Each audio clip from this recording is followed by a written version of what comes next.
60 seconds to comply. I think you'd better do what he says, Mr. Kenny. You have 60 seconds to comply. This is minute 15. Part man. Part machine. Or pod. This minute begins with Murphy saying, okay, I get a kick out of it, and ends with him locking and loading, and the radio says, back up ETA. Yep. Yeah, we're finally getting into some big action scenes. Shit is going down. I know, it's funny when I say that, because, like, this is the first real big action sequence, and we've had a lot of gunplay, technically, but this is... Inappropriate gunplay. That could be the title of this episode if we did have titles for episodes, I feel like. Maybe we should do that in the future. We just have subtitles. Like, Minute 15, Inappropriate gunplay. Do I have to insert the ding? Yes.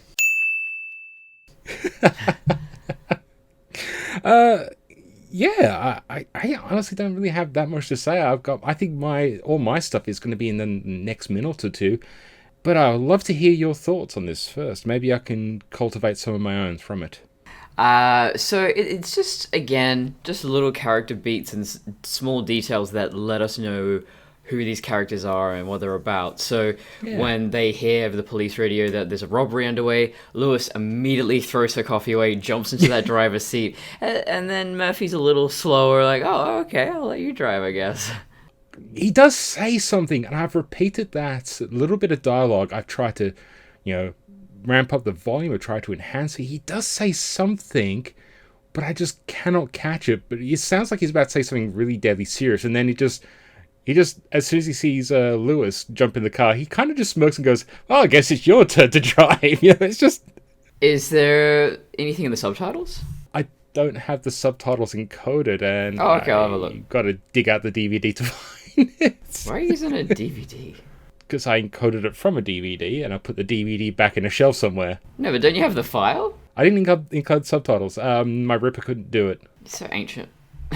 I know. I'm an old man. I'm not the old man, but I'm just a old man. Well, that's what he says. He hears her say, the woman on the radio say 211 in progress, and he's like, oh, well, that's for... And then he's obviously going to say what that code is for. Yeah.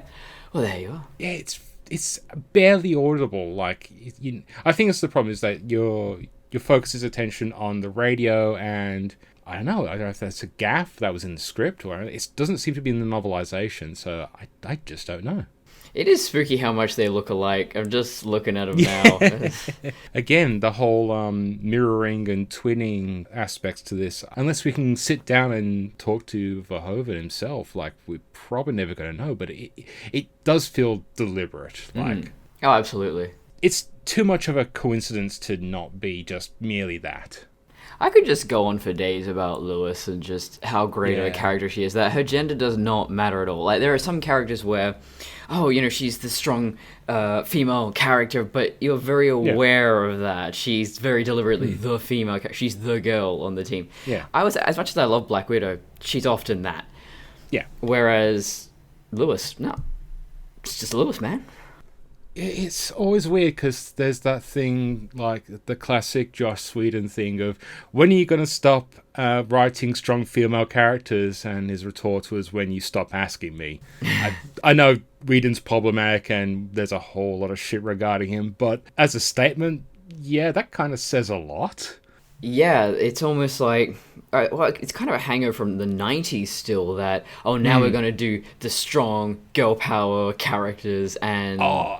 Whedon's problem is the waifs that are gods, like Manic Pixie Dream Girl or something else, but you know what I mean. Yeah. River from Firefly is essentially that trope distilled. Oh, absolutely, yeah. Or at least in Serenity. I never really watched all of Firefly. I just didn't get into it. I love Firefly. I even had a Firefly party, and we all dressed up. It was great, yeah. Yeah, I'm guessing there's a lot of washing afterwards. Yeah, I did enjoy the few episodes of Firefly I saw. It's great. And I did enjoy Serenity. The sad thing is, like, when I watched Serenity, I'm like going, this is what the prequel should have been. Like, not necessarily the story or anything, but how it was produced, and how it was cinematically, and how it was practical, and had a good story flow and characters you liked and no whiny Anakin. Yes. When we're recording this, there's been a whole load of Disney announcements, and apparently the Obi-Wan one's going ahead, and apparently Hayden Christensen is back as Darth Vader. Hayden Christensen. I can never remember how to pronounce it. I've heard Christensen, I've heard Christensen, I've heard... Really? I've never heard anyone say Christensen. I have. I don't know.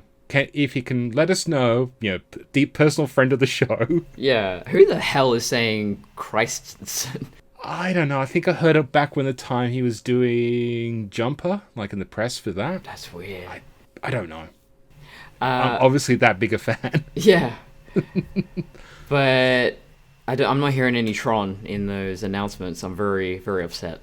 No. We definitely have to make our own by now, I think. Because Legacy's just had a 10-year anniversary? Yeah, this year, and I'm doing the Legacy Minute podcast in commemoration of that. And also, Duncan of Tronologically Speaking and I are doing Animatronic, which is where we review Tron Uprising. And we're just at a point now where we're going to make a Twitter account, and we're just going to, like the Seinfeld Twitter account, where it's just synopsises for episodes as if the show had never ended. No, but I like the idea, and because I was never a fan of Seinfeld. No, I wasn't a fan of Seinfeld either, but I do love the Twitter account. It's called Seinfeld 2000, Seinfeld Current. Anyway, we're doing that with Tron Uprising. We're making a season 2 and just coming with new plots.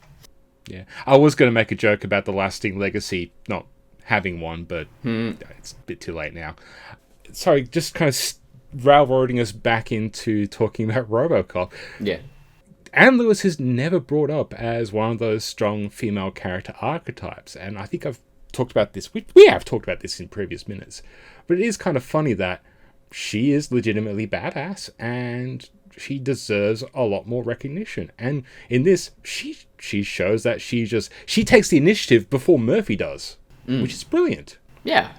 And she's still, a very, nice person. She's not, I'm a hard ass and I don't like people. Yeah, it's pretty much since Alien and Terminator, we've been writing all these Ripley clones, just not those kind of Ripley clones. And Sarah Connor clones. And that's just, we've been using that same template where, men can be lots of different things. Yeah. Although I will say in video games, generally not. Most male protagonists in games are kind of the same. Oh, Jesus, yeah. They're basically brown-haired. 6 foot tall, broad chests, fucking jacked, brown hair. Yeah, well, there's two White. lines of thought when it comes to game design, especially when it comes to character, or at least playable character design. And it's either two things. It's either a character that's developed, with a personality and stuff like that. They're few and far between nowadays, because now the idea now is we want the player to have an avatar so they live through the experience. Yeah, I prefer a Nathan Drake, Yeah, and it's actually getting ridiculous now that you're just not getting great characters. And so I just recently played through Control by Remedy. Yeah. One of my favorite studios. They make flawed masterpieces. They make some brilliant games, but they're always kind of fucked in one way. And I love him and I hate him for it. But the current protagonist of this game, Control, is Jessie Faden, who is a woman. She has basically a very generic identity to a certain degree, but the character is very intriguing. She's got a hidden past, it's something you have to discover. She's given powers throughout it. It's not like a sudden power, but she's independently strong, but she's not super powerful.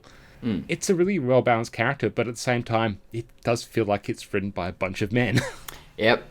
Also, not overly sexualized. Oh, that's good. There's always going to be an ass shot because it's a third-person camera move, so it's just one of those things that, sometimes the camera goes crazy and you get... but beyond that... I definitely didn't trigger that on purpose in Mass Effect. Oh, yeah, So, they've just announced a new Mass Effect game. It's like, do we need another one? unless it's got the original design team in there, which I don't think exists anymore. Anyway, we're getting way off topic. But we are talking about robots. Oh, actually, we're talking about female protagonists. I should have like an audio drop of "Stay on target, stay on target." Stay on target. You are just a tangent king. I love my tangents, though. Because I think part of my goal with the podcast is to be interesting. And if we can speak about interesting things, that's interesting. That's very deep. Yeah. Really makes you think. Well, I was talking about how game companies tend to sterilize their main characters because they think it's better to have a character you can just jump into and bring your own life experiences into rather than actually having a character, especially a character like Lewis. You don't see those characters. That's the sad thing. And then we get our introduction to Boddicker, and he's just like a bat out of hell. They do not mess around with character introductions here, where it's everything you need to know about this character in a few seconds. He's he's kicking the crap out of the driver in the most comical way. You burned the fucking money! And there is that, yeah. Just punching the other guy with the money. It's weird to think about, because he was, mentioned earlier, and he has technically been a presence in this backstory, like the whole, everything behind what's been happening as Detroit is essentially caused by, well, the criminal stuff is caused by Boddicker, but it's kind of weird that his entry is not grand, he's just committed another crime. Yeah. It's in media res, sort of. And yet his presence automatically shines through, They've just stolen all this money and his first reaction is, you fucked it up. That's something about a well-made movie that I love, is just how efficient film storytelling has to be. And TV's like that to a degree. Well, not so much now because they can tell one story over a season, but, looking at pre-streaming TV shows, that it can just get so much across so efficiently. And as someone, I'm getting to know my own writing style, and I definitely don't mess around. I really want to get to the point. And I mean, there are good things about a slow story, but how someone tells a story efficiently is something that is masterful and fascinating to me. Yeah, I think that's, again, this is one of the reasons why I like comparing this to the reboot to a certain degree. You can just see how the same story plays out in two different ways. And it seems like half the criticism of gaslighting is, and we're not going there yet, don't worry, is pretty much how badly paced out that movie was. Oh, absolutely. And how much they just inserted so much fluff that just didn't need to be there. It reminds me a lot of the Ghost in the Shell remake. There's a lot in... I don't know why, just every time I review Gaslighting Robocop, I do think of that Ghost in the Shell movie of just, great visuals, great concept, and yet it just sort of doesn't go anywhere, nothing happens. It does seem to be the problem with a lot of modern day Hollywood writing. It's always that thing of, I've been trying to pass it, but I just don't know what they're thinking. It's because in some ways storytelling nowadays is streamlined as much as possible, but then they just add so much fluff, and it's like, what are you doing? Yeah, they cut out the fat in the wrong places. They're accidentally cutting out muscle and adding more fat in. Yeah, just dealing with the remake of this movie, we had that whole scene is set in the Middle East. That is really good, but it serves zero function, except to set up a premise that is really weak and so contrived that it just makes you go, what was the point? I don't have anything against longer movies. There are some movies that are 2 and 3 hours long when you go, oh, wow, that was it really that long? But those also tend to flow better, so you don't feel the stretching of time, whereas a movie that drags, and you're just there going, fucking hell, how long has this been? It feels like 2 hours. 40 minutes? What the hell? Yeah, it almost feels like their runtime is dictated before the script is even written. Yeah. That must be the case now. There is some truth to that. There's this whole idea that studios want to essentially maximize cinemas. Like, they want to make a 2-hour movie. What used to be the average was, like, say, 75 to 90-minute movies. Yeah. Like, this one is, I believe, like 78-something minutes with plus credits. And the remake is 93-something plus credits. Just off the top of my head. So essentially you got 20 minutes worth of added story, but it drags because you don't need it. And yet something like, say, Avengers Endgame is a 3.5-hour movie, but that I never watched that and felt time was dragging. Yeah. I've watched Batman 5 Superman several times, and my God, every single time I'm like going, when will they actually do something? I remember in the cinema, I just shouted out at one point, get on with it. And I'm not joking, I was just Did bored. anyone react? No, I think everyone else was bored senseless too. Probably asleep. Yeah. I was sitting in the front row as well. I hated my life. Front rows are worse. Oh, I don't mind the front row, but Jesus, that experience was... Ugh. So that's my notes for minute 15. Oh, well, this is going to be a short episode, so go like, subscribe. With a lot to come still.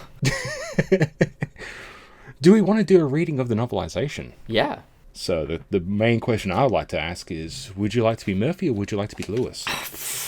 Obviously Lewis. Okay. I don't know. It's, do you want to be the hero or do you want to be the badass? I was giving you the choice. Murphy shrugged. Okay, so I get a kick out of it too. Lewis eyed her new partner. Married man, huh? Yeah? Happily? Murphy thought for a moment. Yeah, I suppose. You suppose? Well, I am happy. Lucky too. I mean, I have a family to come home to the end of the day, right? A little antidote for the insanity. But sometimes you just get so tired. Physically or mentally? Murphy sipped the coffee. I wake up tired, Lewis. I've been a cop all my life. I came into the job wanting to save the world. Make the streets safe for the good folk. Lewis nodded. Something like that. But you know, the longer you're at this, the more it grinds you down. You find yourself treading water, hoping to get through each day in one piece, hoping you won't have to drill anyone. I know. Lewis said. I do know. Imagine what it's like being single. I come home every night to a cat. You like cats? I hate cats. Murphy chuckled. Masochism 24 hours a day, huh? Lewis drained her cup. I figure I'm on a roll. I wanted a dog once. My wife didn't go for the idea. My son didn't go for the idea. Nobody wanted to walk him. We end up getting a fish. Fish are nice. Lewis pointed out. Ever try to teach a fish how to be loyal? They must be a bitch to paper train, too. Lewis smiled. Murphy grinned back. Lewis had a nice smile. A sudden thought occurred to Murphy. Hey, I'll be right back. I've got to call my wife. I don't think so. Lewis replied, turning her head towards the car's dash. A beep toe shrieked. Dash lit up. Yeah, this is pretty much... They get the rest of the call out. That was fun, though. We should do that more often. So, this is what I was saying earlier about, in the movie, there's no sexual tension or anything between the two of them, which I think is really good. Yes. But in the novelization, the author, again, I'm not sure how much of this was in the original script, but the author seems to be layering it there a little bit. Yeah, this is a little suggestion of maybe some chemistry, which is just, I think that's typical novelization stuff. I've read a lot of novelizations, and it just seems to be the default thing for novelizationists of just how attractive is the woman, how can we objectify her, how can we imply there's feelings between the two leads. Yeah, and sometimes there's also the, how much can we hyper up the manliness of the man as well sometimes. And I still think my favorite trope was from the Mortal Kombat novelization, where the author couldn't really do anything with the main Mortal Kombat characters, so he just made the side character who Johnny Cage's friend is, just made him like the biggest hero ever. It's like, what? That's so bizarre. I know, it's brilliant. Until he dies, he's like the big hero of the book. Anyway, I do have some commentary notes. Oh, yeah?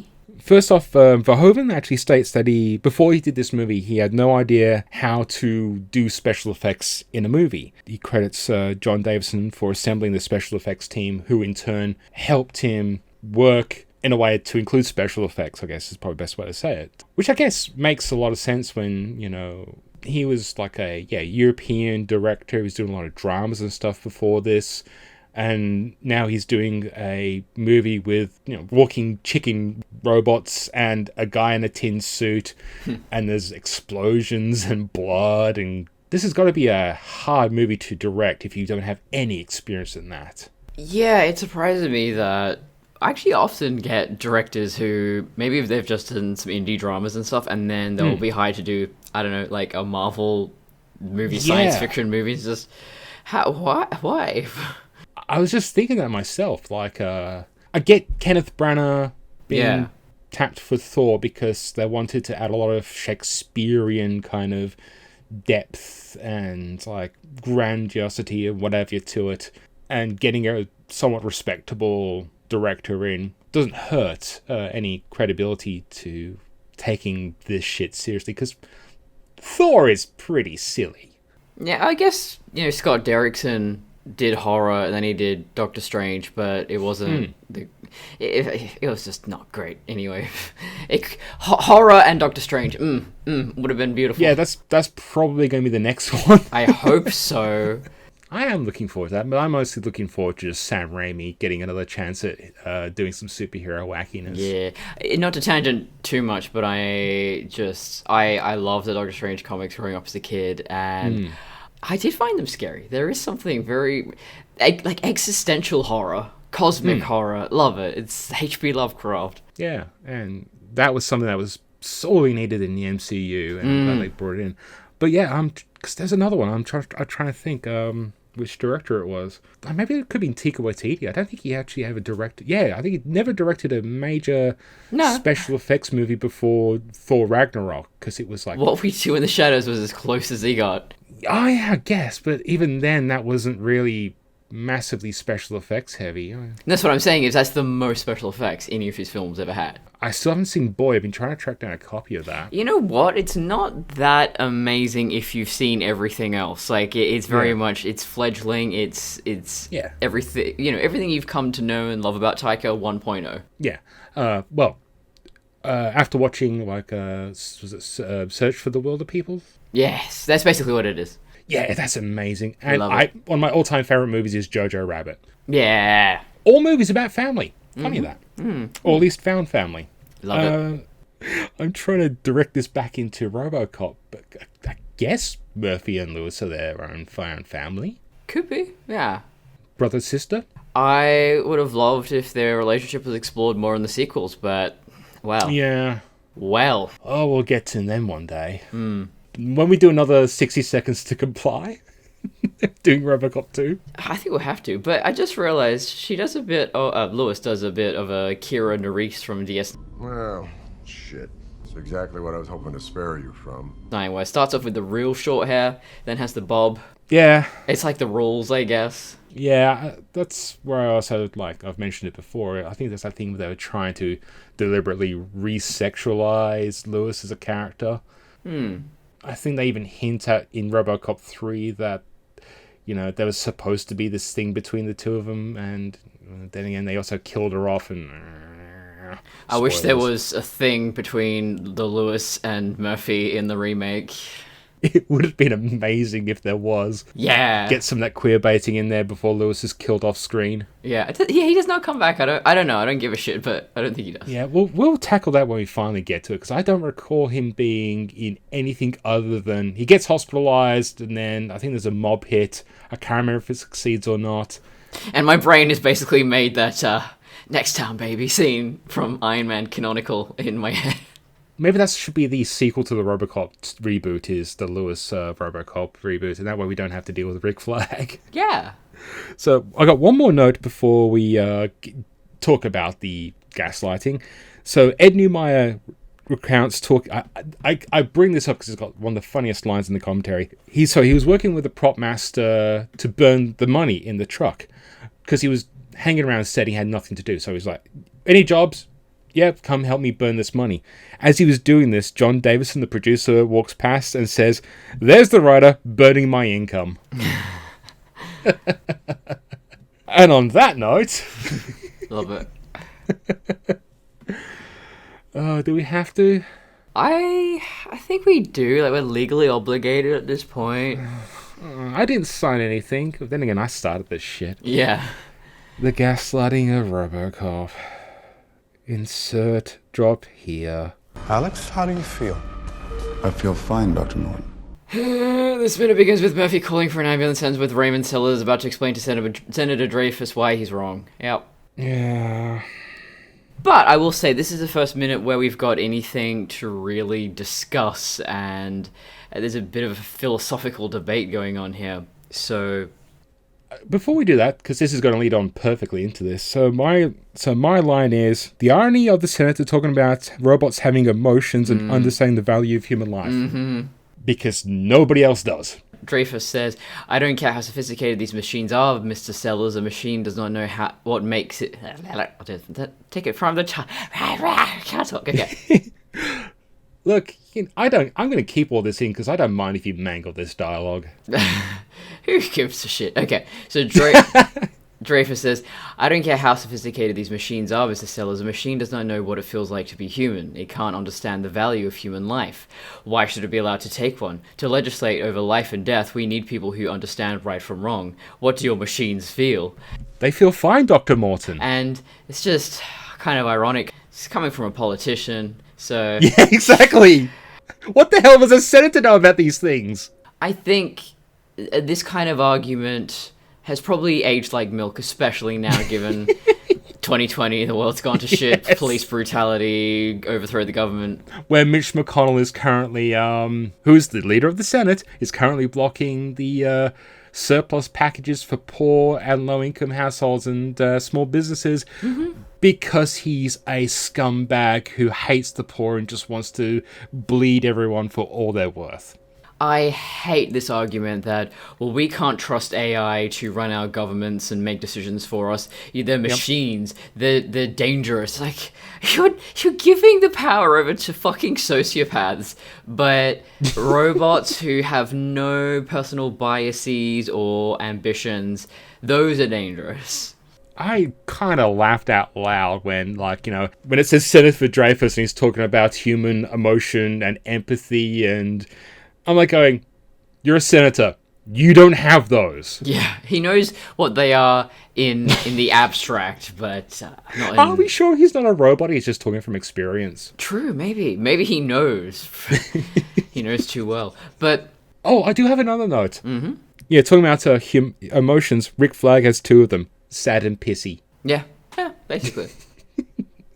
And the sad thing is, though, that emotional arguments like this will generally always be more effective than reason and logic and statistics. Yep. So I can imagine, the average person at home watching this would be like, yeah, that's robots are evil. They could, Terminator. I've seen Terminator. I don't want that. That's it. It's you've got essentially several generations. Oh, now at least. From 1980.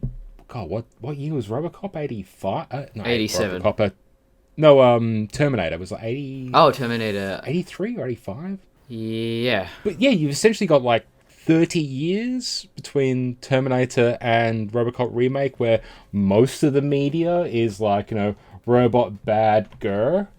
Isn't it funny, though, that in the Mad Max world, it doesn't seem like robots had anything to do with that, does it? Well, I guess probably stemming from the fact that practically all electronics is just does not work and Oh no, I'm just saying they're not implying there's a robot. There was no robot apocalypse. There's no husks of exoskeletons or anything anywhere. No, it's pretty much a ecological disaster. If even going back as far as the second movie, because they really don't discuss it in the first one. Yeah, my read was always that it was global warming, climate change, whatever. Yeah, and yeah, I feel like it's going to be human folly that is the downfall of humanity. Nothing to do with artificial intelligence. Yeah, I completely agree. I think if anything, I think probably the Animatrix got it right. It's the fact of mankind developed robots as servants. They started to evolve, almost like the Geth in Mass Effect, where you get this hyper-intelligent robot race that are semi-connected to each other and acting like individual members, acting like a neuron for a whole, and then they just get hyper-smart, hyper-quickly. And what does their masters do? We've got to oppress the slaves, and we can't oppress the slaves. We've got to try and wipe them out. And they just went, nah, bitch, slap. I can't think of the race now. The Quarians Yeah. were not the good people in that. Yeah, they got decimated. They live on a flotilla, but, like, no, they weren't good. I do like that there are so many shades of grey in Mass Effect, and it's a shame we don't have more things like that.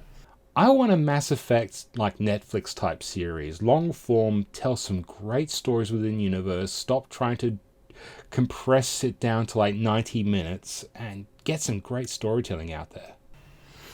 I think in this story that Raymond Sellers has potential to be a fairly nuanced character. He's not inherently evil.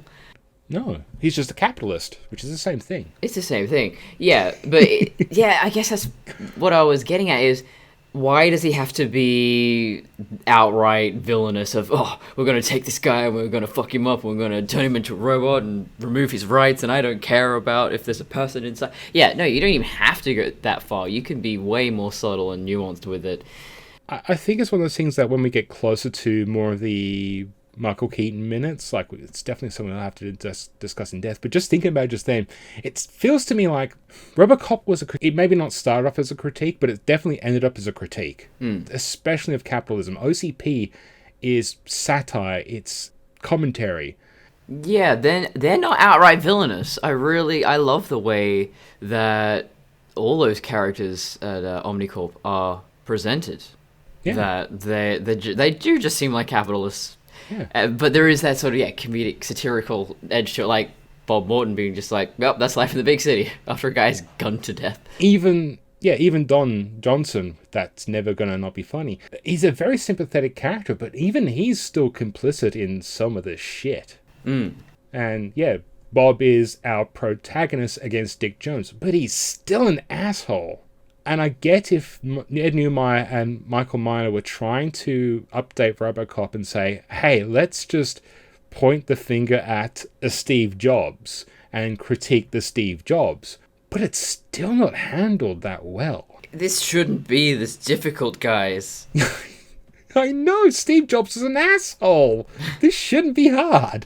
I can't believe I think they made 2 biopics about him. Yeah, I haven't watched them because, I'm not interested in the No, guy. not at all. I don't want to know about some freaking capitalist sociopath. And even though I like Michael Fassbender, Oh, God.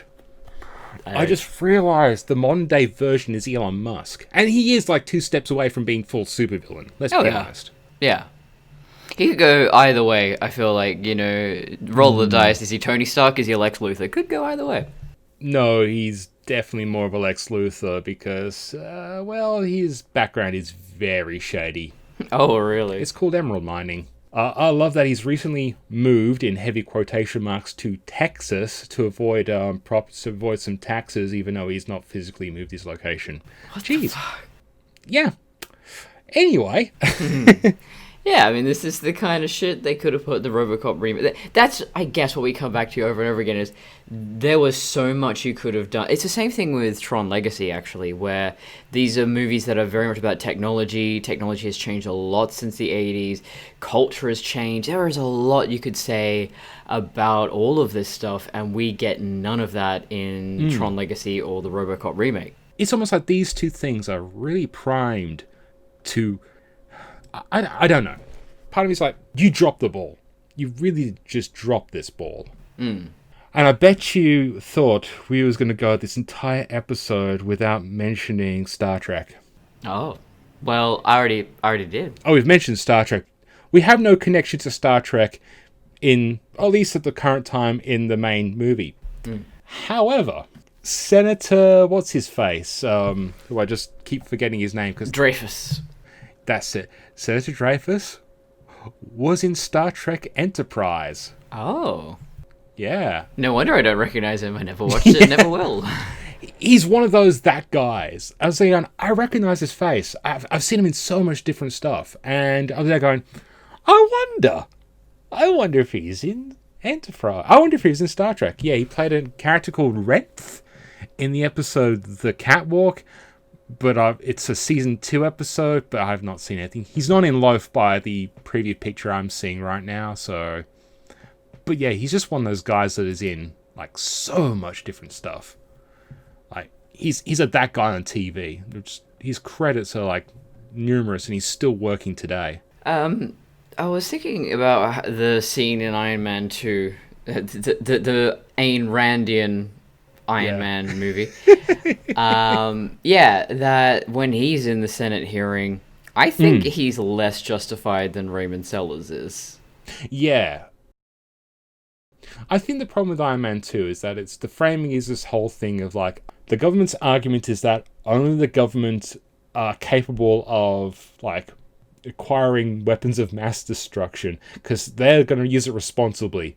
And if there's anything the US government has ever shown, that's probably not true. But at the same time, like, Tony Stark amassing a personal arsenal, not good. Oh, we saw what happened with Ultron and basically actually every movie. He creates his own villains. I still think that's actually one of the best things about Age of Ultron is this kind of Tony Stark's ego and hubris kind of coming back to bite him on the ass. And that pretty much sets up the entirety of, like, the Phase 3 arc. You know, it's just Tony's just having to deal with the fallout of his fuck-uppedness. I like to believe that Ultron is still alive because he got into the internet. So that's basically game over, man. You don't come back from that. So he's just biding his time. He's just consuming memes. I think that's why they had to have that scene with Vision explicitly stating that this is the last one. Yeah. There is no other copy of Ultron because we don't have Wi-Fi in Romania or wherever it was. Yeah, apparently. Or it's Ultron, but from the first time he was activated, so then you just go through the whole thing all over again. Come on, this is Stark. He's got to have a backup somewhere. Yes, bring back Ultron. He was one of the best villains. I mean, fucking Thanos gets 6 goddamn movies or whatever the shit. I don't No, Ultron was the best. Technically, he only got 2. Whatever. He was hinted at. Well, they go for 6 hours total, so that's like 6 movies. That's like, 3.5 80s movies. Yeah, exactly. I should just do some mental maths like, that's almost correct. No, yeah, whatever. I don't do math. I'll trust you. 90 minutes, 6... Yeah, I'll just say I'm correct, and I think it's actually more closer to 4. Yeah, closer to 4. I think I'm spent. I was already tired before we started recording, so... That's alright if it's not going to be an hour long. It saves me editing, but... Yeah. I think that about wraps it up. I think that about covers it, yeah. Yes. Would you like to tell the dear viewers where to find you? You can find me at traviandesigns.com, Travan, or the Alien Prequels Facebook page. There's also patreon.com/traviandesigns, where you can get advanced episodes of Covenant Minute and Legacy Minute. All the minutes. All of them. And Animatronic should be coming out soon enough, and that's, nice. As I mentioned before, reviewing Tron Uprising, an underrated show. Actually, is Tron Uprising available anywhere? Because I have no idea. It is on Disney Plus. That's why we're kind of hyping it right now. Yeah, if we get enough people watching it, maybe Disney will notice. Yeah, this one tiny little podcast just spawns the Tron Renaissance. Yes, I mean the Tron fandom is very small, so we all know each other. I guess if you're so inclined, you can catch me at... Cash me outside. Yeah, how about that? Oh, God. Why did I have to follow that? Yeah, you knew it. You had to participate. And you can find me, for now, at Fanboy Crossing, where I do Kung Pao Enter the Minutes, vlogs and stuff like that. You can check out this and my other podcast at Simplecast, Apple, Google, and Spotify. I have, Patreon and shit, but who cares about that? Please share this content. I hope you've enjoyed yourself. Keep safe. This year's almost over. 1 week to go. Jesus, end already. Until next time. Oh, Robocop.